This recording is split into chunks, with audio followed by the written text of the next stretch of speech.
ও মহিলা মা বোনেরা, জিলহজ মাস তো চলেই আসলো। এই জিলহজ মাসের মধ্যে স্পেশাল 10টি নবীজির শেখানো আমল আজকে একদম সিহাসিত্তার কিতাব থেকে দলিল সহ বলে দিব।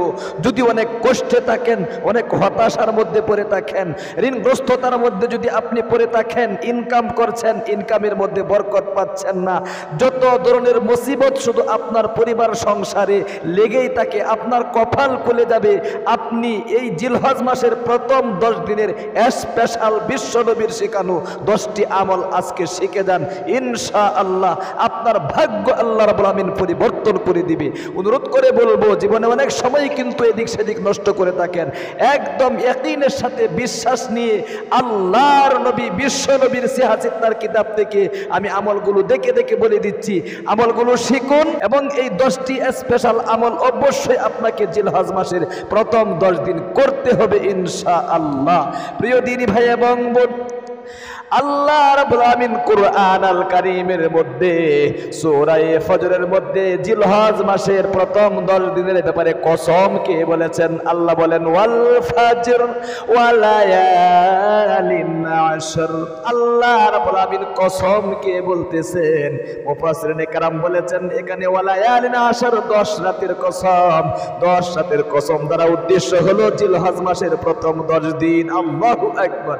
এত পাওয়ারফুল এই 10 দিন, আল্লাহর বান্দা বান্দি যা চাইবে আল্লাহ তাআলা তাকে তাই দিয়ে দিবে। আল্লাহু আকবার! কোনো কিছু অপূর্ণ থাকবে না। প্রিয় দিনী ভাই এবং বোন, বুখারী শরীফের 969 নম্বর হাদিস শরীফের মধ্যে উল্লেখ করা হয়েছে, আল্লাহর নবী বলেন মা মিন আইয়ামিল আমালিস সালিহি ফিহা আহাব্বু ইলাল্লাহি মিন হাদিহিল আইয়াম ইয়ানি আইয়ামাল আশর। আল্লাহর নবী বিশ্ব নবী বলেন জিলহজ মাসের এই প্রথম 10 দিন আল্লাহ রাব্বুল আমিনের নিকট সবচাইতে প্রিয় এবং দামি সময়।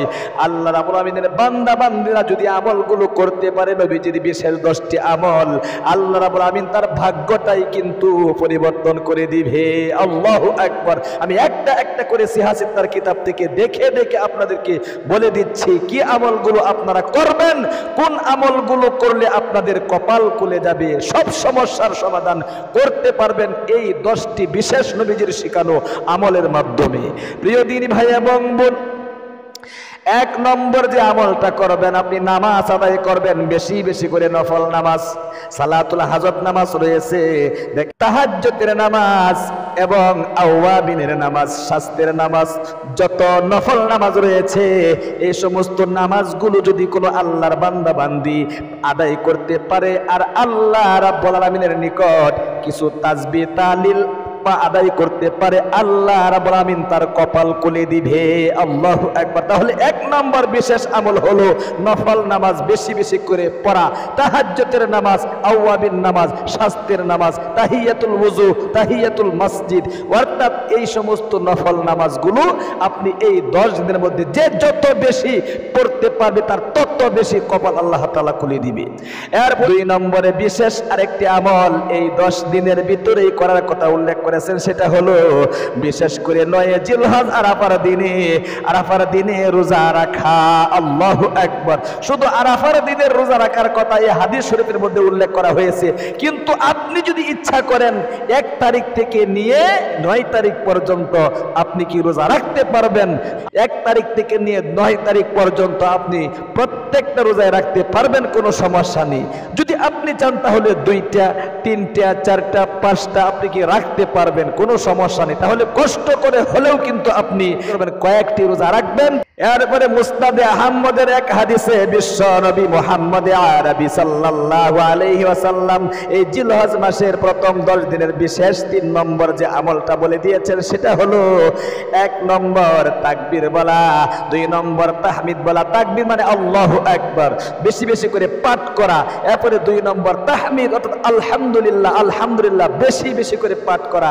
এরপরে তাহলিল, 3 নম্বর তাহলিল, লা ইলাহা ইল্লাল্লাহ। তাহলিল মানে কি? লা ইলাহা ইল্লাল্লাহ জিকির বেশি বেশি করে করা। এরপরে তাসবিহ পড়া অর্থাৎ সুবহানাল্লাহ, সুবহানাল্লাহ এই তাসবিহ বেশি বেশি করে পাঠ করা। আল্লাহু আকবার। তাহলে 3 নম্বরে স্পেশাল আমল হলো জিলহজ মাসের প্রথম 10 দিনের তাকবীর অর্থাৎ আল্লাহু আকবার, তাহমিদ তথা আল্লাহু আলহামদুলিল্লাহ, তাহলিল তথা লা ইলাহা ইল্লাল্লাহ, তাসবিহ তথা সুবহানাল্লাহ এগুলো বেশি বেশি করে পাঠ করা। এরপরে 4 নম্বরে ইবনে মাজাহ শরীফের এক হাদিস শরীফের মধ্যে আল্লাহর নবী বিশ্ব নবী মুহাম্মদ আরবি সাল্লাল্লাহু আলাইহি ওয়াসাল্লাম বলেছেন, বেশি বেশি করে নিজের গুনাহ থেকে তওবা করা এবং বেশি বেশি করে ইস্তেগফার পাঠ করা। আল্লাহু আকবার। ইস্তেগফারই পারে আপনার সব সমস্যার সমাধান করে দিতে। এই বিশেষ 10 দিনে আপনি বিশেষ আমল ইস্তেগফারের আমলটা কখনো মিস করবেন না। এরপরে দেখেন 5 নম্বরে আল্লাহর নবী বিশ্ব নবীর এক হাদিস বুখারী শরীফের মধ্যে উল্লেখ করা হয়েছে যে এই 10 দিনে আপনি বেশি বেশি করে কোরআন শরীফ তেলাওয়াত করবেন। একদম গভীরভাবে মনোযোগ দিয়ে আপনি কোরআন আল কারীম তেলাওয়াত করবেন। কোরআন আল কারীম তেলাওয়াত করলেও আপনার সব সমস্যার সমাধান করার জন্য কোরআন সুপারিশ করবে আল্লাহ রাব্বুল আমিনের নিকট। আল্লাহু আকবার। যত কঠিন এবং জটিল আমলের মধ্যে আপনি পড়ে থাকেন না কেন, কোরআন আল কারীম আপনার জন্য সুপারিশ করবে। এরপরে 6 নম্বরে যে বিশেষ আমলটা করবেন সেটা হলো দান সাদকা করা। আপনার মা বাবা ভাই বেরাদার আত্মীয় স্বজন যারা অন্ধকার কবরে চলে গিয়েছে, আহারে অন্ধকার কবরে শুয়ে শুয়ে আপনার দিকে তাকিয়ে রয়েছে, আমার সন্তান নিয়ে আমার জন্য 10টা টাকা মসজিদ মাদ্রাসায় দান করে, ফকির মিসকিনকে দান করে, এরকম শুয়ে শুয়ে কবরের মধ্যে তারা কিন্তু হাই হতাশ করতেছে, 1টা টাকা নিয়ে আমার সন্তান আমার জন্য সদকা করে। এই জন্যে মৃত ব্যক্তিদের নামে আপনি সদকা করবেন, অথবা আপনার নামেও করতে পারেন, আপনার জীবিত আওলাদ যারা রয়েছে তাদের নামেও করতে পারবেন, আপনার সন্তান সন্ততির নামে করতে পারবেন, কোনো সমস্যা নেই।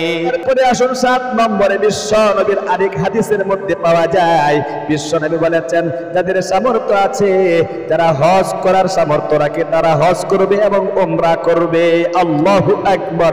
আল্লাহ রাব্বুল আমিন কোরআন আল কারীমের মধ্যে বলেছেন, ওয়ালিল্লাহি আলান নাসি হিজ্জুল বাইতি মান ইসতাতা ইলাইহি সাবিলা। আল্লাহ রাব্বুল আমিন বলেন আমার জন্য বাইতুল্লাহ শরীফ মানুষের জন্য যাওয়াটা আবশ্যক যদি তার আসা যাওয়ার খরচ থাকে এবং পরিবার পরিবর্গের মধ্যে যারা রয়েছে তার বিবি বাচ্চা মা বাবা তাদেরকে খাবার দাবারের টাকা পয়সা দিয়ে যদি তার টাকা থেকে তাকে অতিরিক্ত, অর্থাৎ আপনার মক্কা শরীফে আসা যাওয়ার খরচ যদি আপনার কাছে থাকে তাহলে অবশ্যই আপনাকে হজ করতে হবে, উমরা করতে হবে। এরপরে 8 নম্বরে মুসলিম শরীফের এক হাদিস শরীফের মধ্যে মহানবী মুহাম্মদ আরবি সাল্লাল্লাহু আলাইহি ওয়াসাল্লাম তিনি বলেছেন আর্থিকভাবে যাদের সামর্থ্য আছে তারা কুরবানি করবে, অর্থাৎ 10 তারিখে কুরবানি করতে হয়, 10 জিলহজ কুরবানি করবে যদি তার সামর্থ্য থাকে। এটাও বিশ্বনবীর স্পেশাল একটি আমল। আল্লাহু আকবার, আল্লাহু আকবার। তাহলে যদি আপনার কাছে টাকা, কতটুক টাকা থাকলে আপনার কুরবানি দিতে হবে? দেখেন কুরবানির নেসাবের ক্ষেত্রে ফিকহ শাস্ত্রের কিতাবের মধ্যে উল্লেখ করা হয়েছে যে কুরবানির নেসাব যাকাতের নেসাবের উপর নির্ভরশীল। সুতরাং যাকাতের নেসাব হলো 7.5 ভরি স্বর্ণ এবং 52.5 তোলা রূপা। আপনার কাছে যদি থেকে থাকে অথবা এগুলো নেই কিন্তু টাকা পয়সায় পরিমাণ রয়েছে, টাকা পয়সাগুলো চাই ব্যবসায়িক দিক থেকে হোক অথবা কি আপনার অন্য কোনো কৃষি কাজের দিক থেকে হোক, যে কোনো এক পন্থায় 7.5 ভরি স্বর্ণ এবং 52.5 তোলা রূপা অথবা এগুলোর মূল্য যদি আপনার কাছে থেকে থাকে আপনার উপর যাকাত দেওয়াটা কি হয়? ওয়াজিব হয়। সুতরাং কুরবানি দেওয়াটাও আপনার উপর কি হবে? এই পরিমাণ সম্পদ থেকে থাকলে কুরবানি দেওয়াটা ওয়াজিব হবে। তবে একটা শর্ত হলো যাকাতের ক্ষেত্রে 1 বছর অতিবাহিত হতে হয়, কোনো ঋণ থাকলে হবে না। সুতরাং বছরের শুরু এবং শেষ ধর্তব্য হয়, মাঝখানে ধর্তব্য ধর্তব্য হয় না। বছরের শুরুতে মাল আছে যাকাত দিতে হবে, শেষে আছে যাকাত দিতে হবে, বছরের মাঝখানে কোনো ধর্তব্য হয় না। শনির ক্ষেত্রে মাসআলা হলো কুরবানির যে 3 দিন রয়েছে 10, 11, 12, এই 3 দিনের মধ্যে আপনার কাছে যদি এই পরিমাণ অর্থ সম্পদ থেকে থাকে তাহলেই আপনার উপর কোরবানি ওয়াজিব হবে। তাহলে আশা করি বুঝতে পেরেছেন 8 নম্বর যে আমলটা কোরবানি করতে হবে। এরপরে 9 নম্বরে নবীজির বিশেষ আমল হলো সদা সর্বদাই জিকিরে মশগুল থাকা। এই 10 দিনের মধ্যে আপনি জিকির করবেন আল্লাহ তাআলার জন্য, চুপি চুপি বসে একাকিত্বভাবে আপনি জিকির করবেন, বেশি বেশি করে জিকির করবেন। সূরা জুমার 10 নম্বর আয়াতে আল্লাহ বলেছেন فَإِذَا قُضِيَتِ الصَّلَاةُ فَانتَشِرُوا فِي الْأَرْضِ وَابْتَغُوا مِنْ فَضْلِ اللَّهِ আল্লাহু আকবার। আল্লাহ রাব্বুল আলামিন বলেন যখন নামাজ শেষ হয়ে যাবে তোমরা জমিনে ছড়িয়ে পড়ো এবং রিজিক তালাশ করো এবং বেশি বেশি করে আল্লাহ রাব্বুল আলামিনের জিকির করো। ওয়াজকুরুল্লাহ, আল্লাহ তাআলাকে স্মরণ করো মানে জিকির করো। আল্লাহু আকবার। তাহলে বেশি বেশি করে জিকির করার কথাও কিন্তু উল্লেখ করা হয়েছে এই বিশেষ আমল এই 10 দিন জিলহজ মাসের। এরপরে সর্বশেষে 10 নম্বরে রাত্রি জাগরণ করে আল্লাহ রাব্বুল আলামিনের জন্য ইবাদত বندگی করা। আল্লাহু আকবার। বিশেষ করে আরাফার রাত বা অন্য রাত ইবাদতে কাটানো। অন্য রাত অর্থাৎ 1 তারিখ থেকে নিয়ে 10 তারিখ পর্যন্ত প্রত্যেকটা রাতেই আপনি তাহাজ্জুদের নামাজ আদায় করবেন এবং এই জিকিরগুলো তাসবিহ, তাহলিল এবং তাহমিদ এইগুলো আপনি বেশি বেশি করে পাঠ করবেন। অর্থাৎ লা ইলাহা ইল্লাল্লাহ, আল্লাহ আল্লাহ, আলহামদুলিল্লাহ আলহামদুলিল্লাহ, সুবহানাল্লাহ সুবহানাল্লাহ, এই জিকিরগুলো আপনি বেশি বেশি করে পাঠ করবেন। তাহলে প্রিয় দিনী ভাই এবং বোন, আল্লাহর কাছে দোয়া করি আল্লাহ তাআলা আপনাদেরকে এই জিলহজ মাসের প্রথম 10 দিনের বিশেষ 10টি আমল আল্লাহ তাআলা করার তৌফিক দান করুক, আমিন। যারা ভিডিওটা দেখেছেন অবশ্যই আপনার একজন ভাইয়ের নিকট এই দলিল ভিত্তিক আলোচনাগুলো পৌঁছায় দেওয়ার জন্য একটি শেয়ার করে দেবেন, একটা লাইক দিবেন, আর চ্যানেলে নতুন হলে অবশ্যই চ্যানেলটাকে সাবস্ক্রাইব করে পাশে থাকা বেল আইকনটা অন করে রাখবেন। আসসালামু আলাইকুম ওয়া রাহমাতুল্লাহি ওয়া বারাকাতুহু।